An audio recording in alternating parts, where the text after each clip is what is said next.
Fala aí pessoal, beleza? Como é que vocês estão? Iniciando mais um acompanhamento mensal, vamos falar sobre o VGHF, o Valora Hedge Fund, o fundo que já gerou muita polêmica, gosto bastante do fundo, mas é isso aí, vamos lá, mais um mês aí acompanhando o VGHF, mais um mês aqui o relatório de, nossa, deu uma pane aqui e tudo, relatório de julho. Então o fundo, tem um ponto importante que eu quero falar com vocês sobre esse relatório.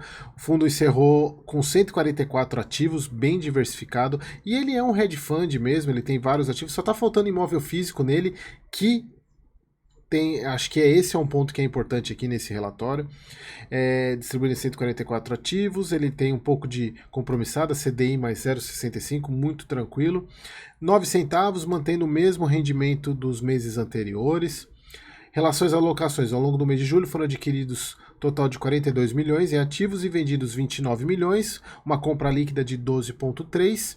Eles estão fazendo aquele reequilíbrio que eles estão fazendo desde o início do ano. Lembra que o VGHF ele tem duas estratégias, a carteira valor e a carteira renda, sendo a carteira renda que eles querem atingir é de 70% do portfólio e a carteira valor 30%. Sendo a carteira valor aquela carteira de giro, para trazer giro. Já a renda é para levar ela para o longo prazo e ganhar os rendimentos dos ativos. Então eles colocam aqui que a carteira valor passou a representar 33,8 em comparação a 35, então reduziu, ou seja, indo ao encontro do que eles querem, que é 30%, e a carteira renda 66,2 versus 64,7, porque no mês passado, se vocês lembram, eles deram uma desbalanceada nisso e estão voltando. Os movimentos mais importantes feitos no mês foi a carteira de CRI com compra líquida de 25,7, isso a carteira de CRI passou a representar 60% do total de ativos, versus 58% do mês anterior, sendo 40% deles indexados ao CDI, versus 37,8% do mês anterior.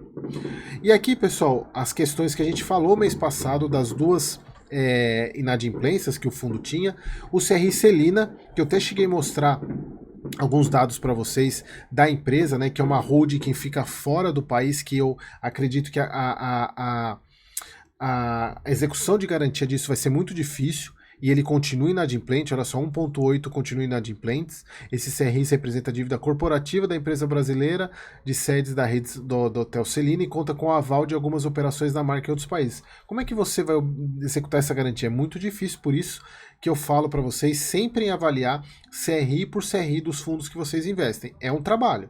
E aí eu volto mais uma vez a falar como é mais difícil você investir em fundo de papel do que fundo de tijolo. Por outro lado, quando você tem um fundo diversificado, minimiza esse impacto, porque aqui a gente está falando de, 1,8 do PL, é muito tranquilo, muito pouco. Já o CRI Guaricus, que a gente falou também o mês passado, que representa 0,7, devido ao fato de todas as garantias já estarem registradas e a rápida ação da gestora para a solução do devido caso, ainda no final do mês de julho, o fundo recebeu, ainda de forma indireta, a propriedade de ambos os terrenos que estavam em garantia.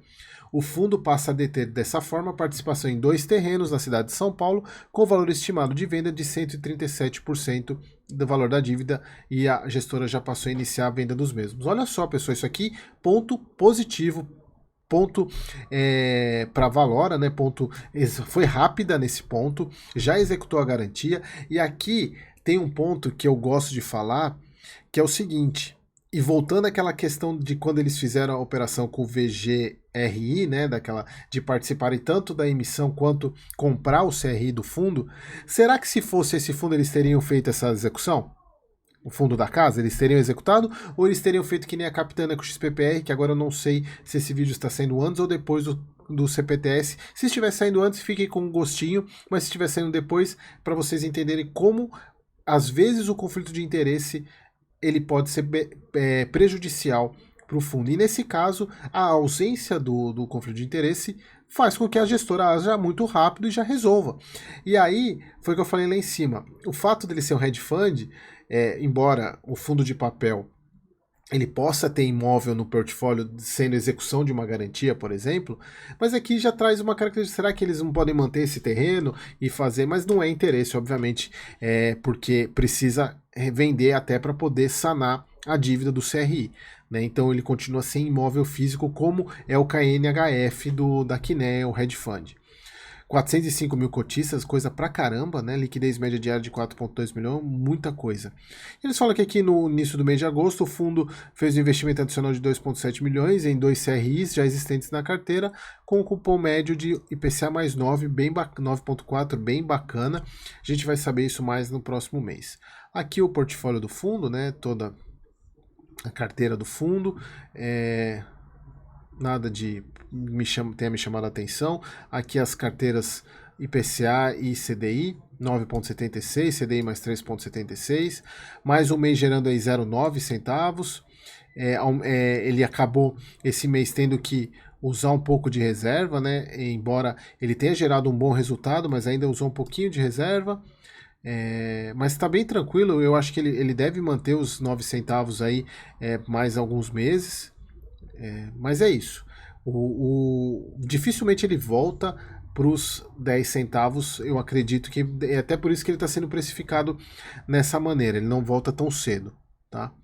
Bom, aqui, pessoal, aquilo que eu sempre falo para vocês, a questão carteira, a renda, valor.